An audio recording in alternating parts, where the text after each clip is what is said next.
As good as he is. I think what the Texans have done this year is they've kind of built a blueprint to mitigate against the sophomore slump. They've given him an incredible amount of depth, CJ Stroud, and even though Nico Collins isn't in the lineup, to your point, Mixon is kind of the guy who was going to mitigate that. Yeah. And it like flows into Steph Diggs. You run the football, right, against a Packers defense that is stingy and has a lot of takeaways. It'll set up the play action, obviously set you up on third down, and then Diggs gets to fit in and set up for that number one receiver spot where when Nico was in the lineup, Diggs played mostly in the slot. Correct. Last game, he played everywhere, right? So instead of playing in the slot out of necessity, you're moving him around for the advantages you see based on your running game being the foundation that sets up the whole offense to flow.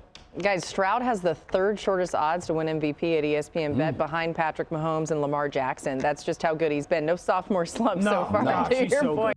Yeah, which is funny because I picked CJ Stroud as a top MVP candidate before the season ever started. So CJ, come on, man. You got to get that. Make me look like I am a future teller. But yeah, so I want to talk about the Texans. I have another clip that I want to play from Dan Orlovsky on First Take that I'll play in a moment. But I just wanted to unpack a little bit because there's the whole idea for this game, and I am so excited for this game.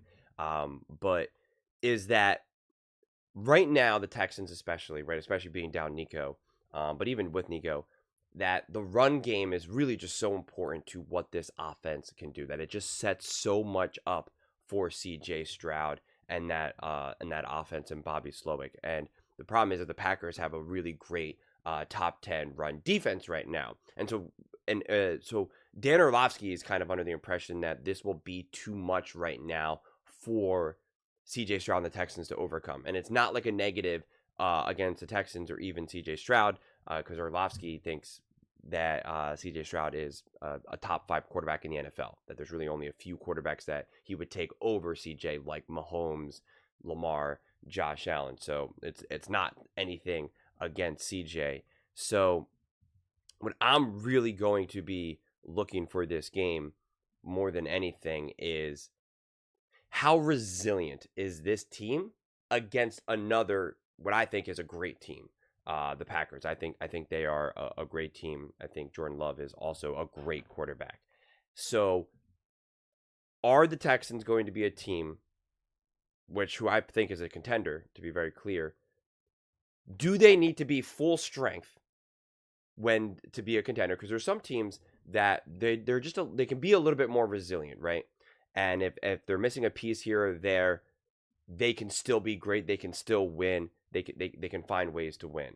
Or are the Texans a team where they can be dominant, they can be a legitimate true contender, Super Bowl favorite even, but they need to be fully at full strength, right? And missing your main target, Nico Collins, I mean, like that is a big loss, right? We're not talking about like a random wide receiver 3 or second tight end on the team or someone on defense. So make no mistake about it, it is a big loss. But that's where I'm just curious to see what does Bobby Slowick dial up. He knows going into this what this defense is going to bring, how they're going to try to take away the run game. Do the Texans find a way to still establish their run and still set CJ up and not just leave him alone on an island, right? Not have him just be one-dimensional. And this is where then I want to kind of throw in what Dan Orlovsky said about the Texans. And I think it's interesting. I don't know if a lot of Texans fans are going to love it because what he's ultimately saying is that CJ Stroud is so great that he's pretty much cleaning up and hiding a lot of some of the issues that the Texans have right now. So I'll let him kind of go from there and we'll unpack it more. Okay, one, I know they scored 41 last week, and Steph stepped forward. You could definitely, when you watch, feel the miss in the loss of Nico. It was felt there. There weren't as many explosive plays. CJ covers up for a lot right now. He's so good versus pressure, so good versus on third down. It's remarkable what Stroud is doing. I think that Jordan has the better situation this week because of that. You talk, J-Mac, about the people. Jaden Reed is he's on. All right, well, so now he's just going to kind of go on why he thinks why Jordan Love will have a bigger game.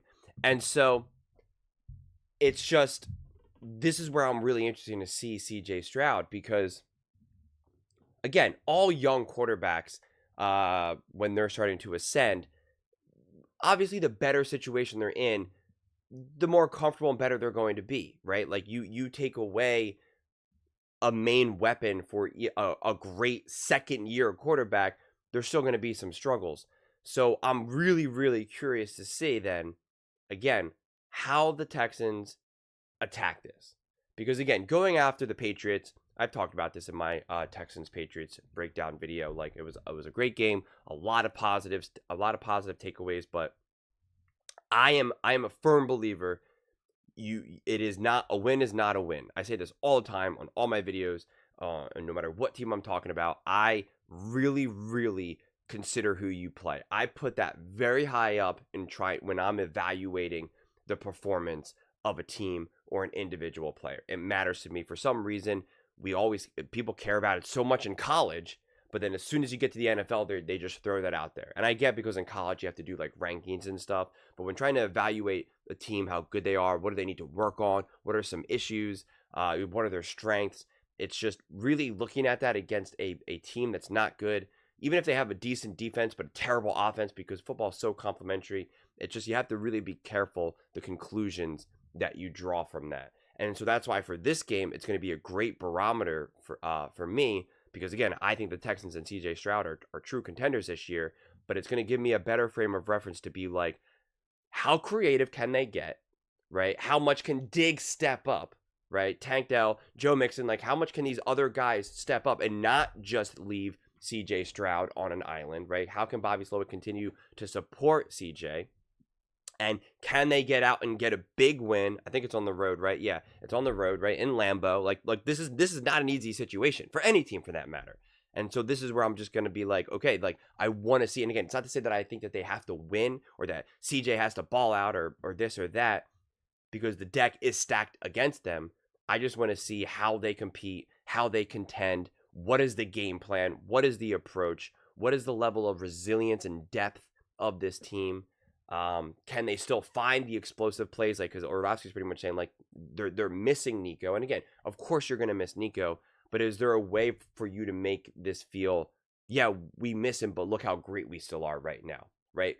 Look at the Minnesota Vikings. They were missing pieces, and yet they didn't skip a beat, right? Like they really didn't. So that's what I'm kind of looking for the Texans. And again, it's a tall task, right? And to be clear, if they're not able to 100% pull it off, it's not like I'm like, yeah, they're just not good. Better luck next year. Like that's not what I'm saying either. I'm just trying to gauge the depth of resilience and level of greatness, I guess, to a degree, because I know they're great. I know CJ's great, but it's like, where do they stand right now? And for me, it's going to be a good thing because I do think that they'll be able to compete in this game. And as long as they just show that they belong, even when they're not full strength, I think that just bodes so well moving forward when you do get Nico, when you are full strength. But to me right now, it's like I'm more locked in to see Bobby Slowick and CJ Stroud, right? That's actually what I'm really locked on. How do they find a way to get some of the explosive plays, get some of the easy layups, get the run game established and going, even though you're going up against a good run defense? How do you essentially not allow the Green Bay Packers to make you one-dimensional when you're not at full strength? Because it's a lot harder to make a team one-dimensional when they're full strength. It's going to be easier technically for the Packers to do that for the Texans. So what is in their bag? What is in the Texans' bag to be like, no, I know you think you're going to try to do this. We've already thought about that, and we're going to go do X, Y, and Z. And I'm not one to try to predict what they're going to do or tell Bobby Slowick what they should do or the Texans to do. I'm more of kind of like, I'm just going to wait and see, and you show me, right? You show me. And so I'm just really excited for this game. I didn't even realize that they were playing each other, because I honestly, when I go through all these teams and all the games and stuff like that, I can't ever remember exactly when they're playing, who they're playing, and at what time. And so when I realized that the Texans were playing the Packers, I was like, oh yes, this game is going to be money, box office. Let's go. So yeah, I am so excited for this game. We got two unbelievably great quarterbacks who are, pretty much equal in the sense of where they're at in their careers, relatively speaking. I know Jordan Love has kind of, been around, but like their careers have truly only just begun. So comparing them side by side seems to be pretty ideal. And it does feel like you have a lot of people who are either team CJ Stroud or team Jordan Love. And so, I just excited, honestly, just truly excited. But those are just my thoughts. I'd absolutely love to hear yours. What do you guys all think about CJ Stroud and the Houston Texans? And, who do you think will have a bigger game, Stroud or Love? And how do you think the Texans will be able to overcome some of the issues that they may have versus the Packers? Let me know in the comments below. I read every single comment. So whether you agree with me or disagree with me, either way, let's get in some discussions. Let's get in some fights. But ultimately, let's just have some fun. And please do consider subscribing. We're building an amazing community here, and I'd absolutely love to see you part of it. I want to build something that we all genuinely feel connected to. Something that we're really excited to be part of. I think we're well on our way to doing it. And please don't forget to give this video a thumbs up, as it really does help with the visibility and the algorithm. Thank you so much, and see you next time.